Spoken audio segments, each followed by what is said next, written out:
Cargaron.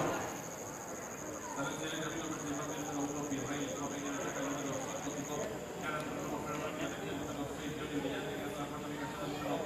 2, Mirador, quinta ubicación del número 4, Villanos, la cuarta ubicación del número 1, competidor está recorriendo el codo número 5, último cuerpo de acá, sobre el número 6, Johnny Brillante, tercero se desempeña Martín Márquez, número 2, Mirador, cuarto por el número 1, Virrey, quinta ubicación del número 4, el Villanos en la marcha número 7, son los competidores de la quinta carrera, hacen el ingreso a la recta final.